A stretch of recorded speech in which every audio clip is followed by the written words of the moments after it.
What's up, guys? This is Showtime Sanders. As always, this is Showtime's Fight Forum. Make sure you follow, like, subscribe, and all that good stuff. You already know we talk all things fights. Now, today we're gonna talk about Canelo, the pound-for-pound best fighter in the world currently.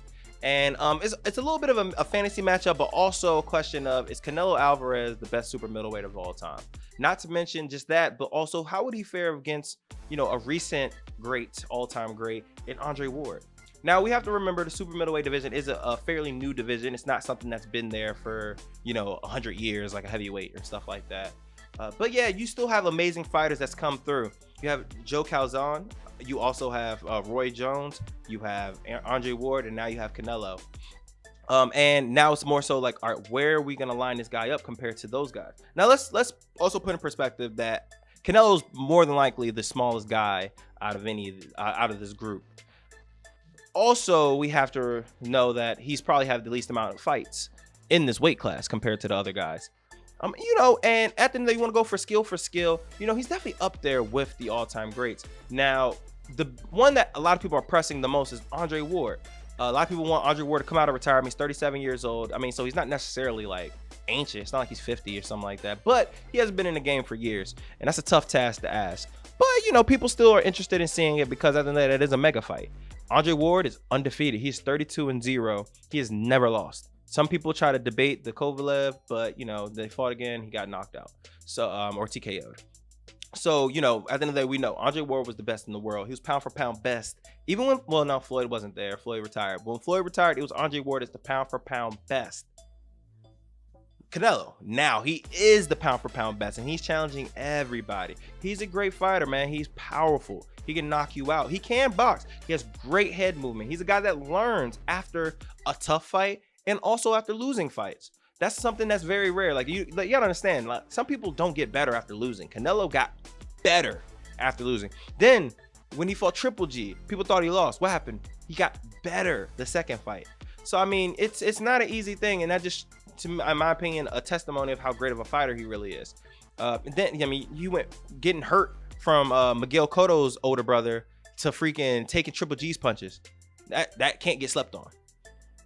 Andre Ward, we've never seen him lose. The guy's phenomenal. He's a great boxer. He's the guy that's not a power puncher. He's really not gonna knock you out. More so, he has great defense, and he's gonna outpoint you. I think that if these guys ever met in a matchup, it's a terrible matchup for Canelo. He's the smaller guy. Andre Ward is big, so he can use his size. Not to mention that he's just a phenomenal boxer. You want to talk about just boxing skill? Andre Ward is a better boxer than Canelo. And the things that Canelo struggled with, good foot movement, good footwork, really good defense, a person that can literally just jab and move. All right, hit you with a 2 and move. And then knows the ring. His IQ is just like Andre Ward. There's a reason why he's commentating now. His IQ is honestly on another level. It's elite, but then it's like Hall of Fame good. And Andre Ward has Hall of Fame IQ when it comes to the fighting game. And not to say that Canelo doesn't have great IQ. I don't want to say that, because he does. I just don't think it's nowhere near as good as Andre Ward. I think it's a terrible matchup. I don't see Canelo knocking out somebody who's never been knocked out before. And not to mention, once again, he is a smaller guy. Not to say, he's obviously knocked out light heavyweights. So it's clearly possible. However, I don't think Andre Ward would be dumb enough to get into a firefight. And I don't think he would get put in a situation where he's cornered, that he can't evade Canelo strikes. Because we've seen that if there is an issue with Canelo's game, is that sometimes he's not as active. He don't put a lot of his punches together. Sometimes it'll just be a 2-punch combination, and it's a lot of stalking, but there's no real volume with his punches. And then, not to mention as well, I've seen him fade in the later rounds before. Not to say he gasses out, but you see his punch count go slightly down, and then you start to see it in his face. He gets a little tired. A person like that with Andre, who, realistically, I think he's been in 18 decisions. This guy's used to going 12 rounds. So yeah, bad matchup. I don't see how Andre Ward would lose personally. I don't really see too many middleweights that existed beating Andre Ward. If I'm being frank, I am that high on Andre Ward. I do think that a person like Roy Jones is just gonna obviously beat him down, but I think Roy Jones in his prime is probably beating 99% of boxers that ever existed. That's obviously my opinion. However, when Roy was Roy, you weren't beating him. You're just gonna get your ass whooped and then say, hey, I was in the ring with him, and call it a day. So it is what it is. So yeah, who do I think is the super? I mean, it depends on what you go by as far as like middleweight GOAT. You want to go by resume, or you want to go by skill level, or just at their peak, who is the best? Because at their peak, who's at their best? Roy Jones. Some people are going to say Roy lost to Joe, but that was not prime Roy. And then if you want to go resume, I probably will go Joe, because I think that he has the best resume and also the most deep resume out of everybody in the middleweight division. Yeah, so that's probably more so my picks. Tell me what you guys think about the super middleweight division, and where do you think it goes from there? Because now Canelo is fighting. Well, he isn't 100% guaranteed, but it looks like he's going to cruiserweight. He's not fighting Benavidez, which is the fight that like most people want. I would love to see that, and I think that if anything, if Benavidez doesn't fight that, then fight Caleb Plant.